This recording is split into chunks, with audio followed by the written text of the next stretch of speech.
What's going on, Knicks fans? I want you to weigh in early on in today's show. Let me know, of the three guys, Immanuel Quickley, Obi Toppin, and RJ Barrett, who has a higher ceiling in your opinion? If you think it's IQ, go down and type number 5. These are all their jersey numbers. You can go down and type number 1 for Obi Toppin, or if you think it's RJ Barrett, go down and type 9.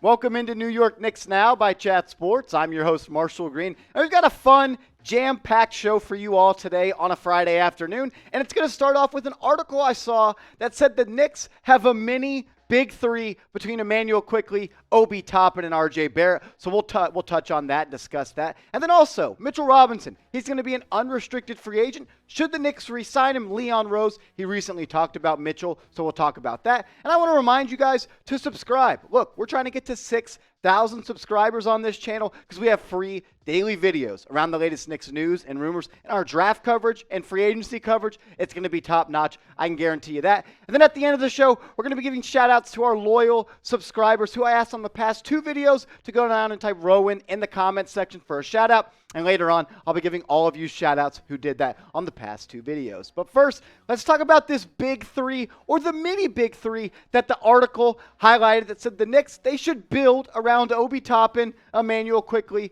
and RJ Barrett. And I like the article and I like the idea, so let's talk about it. RJ Barrett, he played like the face of the franchise the second half of the year. The second half, the final 42 games, the guy looked like an NBA All-Star. He looked like the 3rd pick out of Duke that the Knicks thought they were getting. We saw the flashes or signs of life of RJ Barrett and what he could be last year in the bubble year. But this year, with the fans in the building and an expanded role on his plate, he produced, finishing the year averaging 20 points per game. And Obi Toppin and Immanuel Quickley, they played like future stars down the stretch of the season. We'll take a look at those stats in a quick second. And you got to remember, RJ Barrett, 21 years old. Obi Toppin, he's 24 years old, and Immanuel Quickley is 22 years old. So this is a young group or a nucleus the Knicks, in my opinion, should build around. But I want to know what you think. The viewer watching this show, treat this comment section like a radio call-in line when you're trying to talk to the host, because we're all about audience interaction here on New York Knicks Now. I love going and reading the comment section and see what you have to say. So answer this question for me. Should the Knicks build around Obi, RJ, and IQ? Type Y for yes, or you can go down and type N for no if you don't think so. Obi and IQ, down the stretch, the final 5 games of the season where Obi Toppin was a starter for Julius Randle, they played like NBA superstars. They were electric in those final 5 games. These are players that showed the signs of why they were drafted in the first round of the NBA draft. I mean, the last 5 games of the season, Obi Toppin averaged 27.2 points per game. Immanuel Quickley, he averaged 20 flat. I mean, the only other players besides Obi Toppin that averaged more than 27 points per game and 6 rebounds in April were Nikola Jokic, Joel Embiid, LeBron James, Luka Doncic, Pascal Siakam, and Kevin Durant. Immanuel Quickley, he handed out at least 10 assists in 3 of the Knicks' final 4 games. And over the New York Knicks' final 4 contests, Immanuel Quickley averaged 20.8 points per game and 9.3 assists, while only turning over the rock just 1.8 times per game. Immanuel Quickley and Obi Toppin, the thing I love the most about them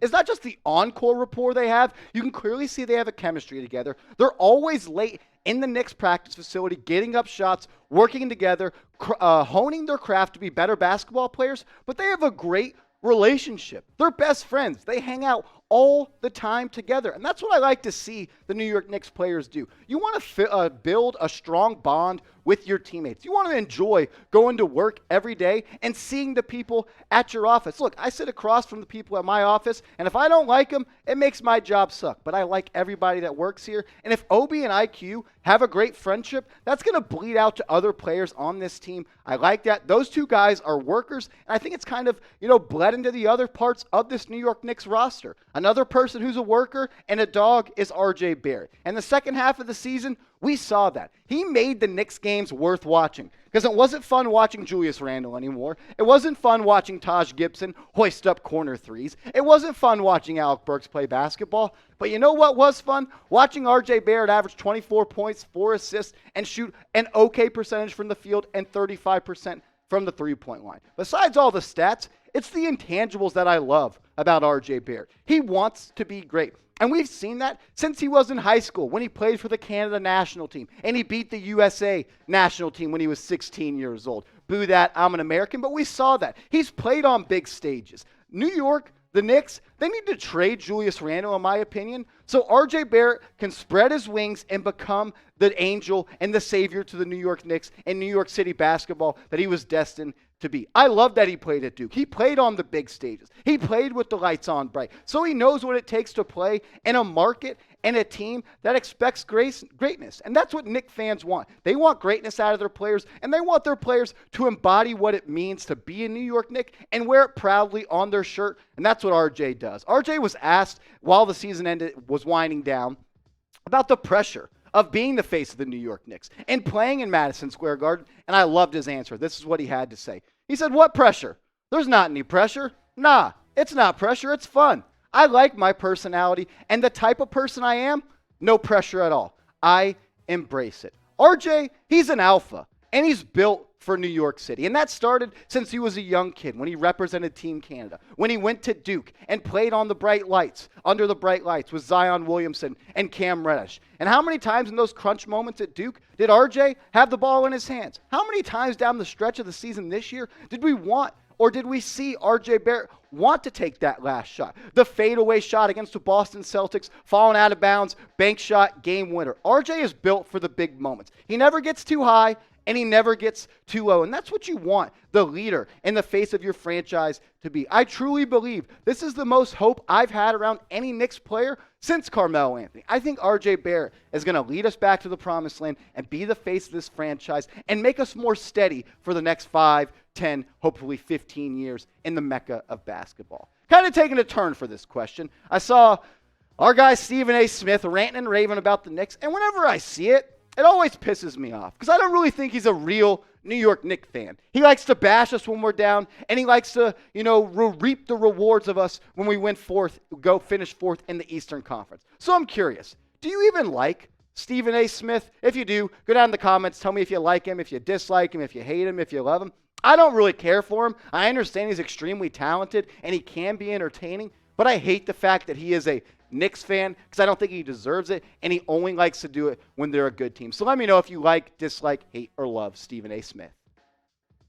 All right, portion number 2 of the show, topic number 2. Should the Knicks re-sign Mitchell Robinson? He's just 24 years old, and he's set to be an unrestricted free agent this summer. So that means the Knicks, they're not going to be able to have the chance to match a contract. They're going to have to go out and give one to Mitchell Robinson, and he can choose where he wants to play next year. And the report that came out at the All-Star break that the Knicks and Mitchell Robinson were nowhere close to a contract extension. They could have offered him a 4-year contract up to $48 million an extension, 4 years, $12 million a pop. At the All-Star break, there was rumors that they did offer him that contract, and Mitchell Robinson said, that's not even close. And I'm always curious, how much is Robinson worth? He's a great rebounder. He's a great rim protector, but he doesn't really offer anything else to the game. And I'm not saying that's a bad thing. He's athletic. He's a rim-running big that can catch a lob. But we'll touch on more how much he is worth in a minute because I'll show how much the top 20 centers in the NBA are making. But I thought it was noteworthy what Leon Rose, the face of the New York Knicks, their president of team basketball operations, he talked about Mitchell Robinson, and this is what he had to say. He said, "There's been ongoing discussions throughout the year with his agent, and those discussions will continue. They will continue for the remainder of the time till free agency." Mitchell had a phenomenal year. He was our anchor on defense and really took a nice step this year. He even showed a little bit on the offensive side of the court. Everything is taken into account.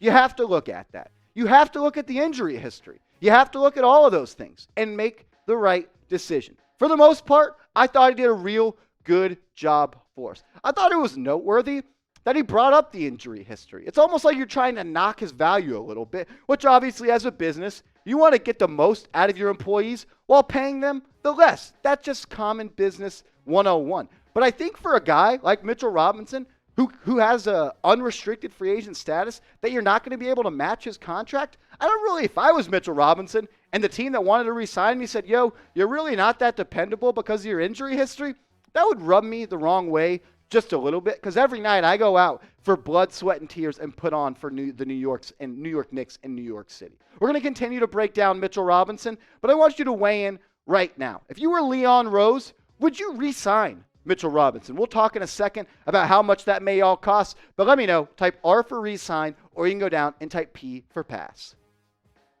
One thing you don't want to pass up on is this awesome deal we have going on over at Fanatics. All you got to do, chatsports.com/Knicks sale. They've got all types of Knicks gear, Knicks memorabilia on their site, jackets, t-shirts, backpacks, hoodies, shoes, everything you would want as a Knicks fan to wear. They've got it on sale. So make sure you're looking good and rocking some Knicks gear this summer. Let's get the good vibes back. Let's make sure the Knicks are a playoff team next year, and let's rock some gear this summer. All you got to do, chatsports.com/Knicks sale. I'll have the link to the sale in the comments and the description of this video. Just click it, shop, and you can thank me later.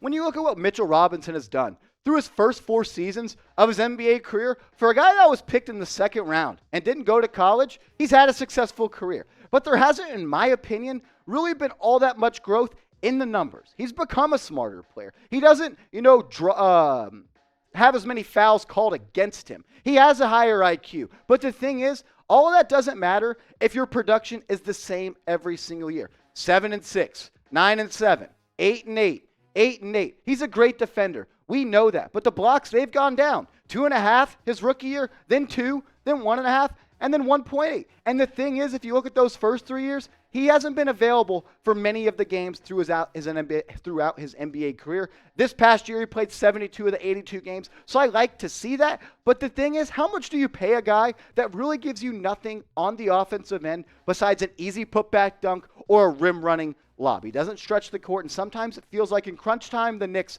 are playing 4-on-5 on the offensive end. So I guess the question now is, how much do you pay him in free agency? And I think you have to take these numbers into account and see how much the other centers in the NBA are making. The top 5 guys, I don't think he deserves to be anywhere in that conversation. Rudy Gobert, Towns, Jokic, Embiid, and Horford, they all make way too much money. Then maybe he falls in between this 6 to 10 gap. I think that would be slightly an overpay. I think Clint Capella is a little bit better. I think Steven Adams is a little bit better. Jared Allen has more upside. He just signed that 5-year, $100 million deal. I think that 6 to 10 range is a little too high, but I think the 11 to 15 range is the sweet spot. Jonas Valanciunas, he's getting $14 million a year. Brook Lopez, about $13.5. DeAndre Ayton, he's making about $12.5, but he's about to get a max contract this offseason.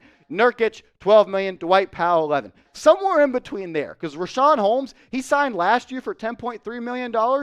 And Mitchell Robinson, he's younger, more athletic, and simply just a better basketball player. And you just gave Nerlens Noel $8.8 million. And if I'm Mitchell Robinson, I want double that, because I think I'm double the player that Nerlens Noel is. So you've seen the numbers. We've shown you the top 20 highest paid centers in the association. So get in the comment section and let me know. You've seen the stats. You've seen how much other people are getting paid. So you should be able to answer this question. If you were Leon Rose, take his seat and let me know. How much would you pay Mitchell Robinson per year? I think anywhere from 12.5 to 15.5 is cool, but it's not going to be my decision at the end of the day. I want you to answer it right now. How much is he worth per year?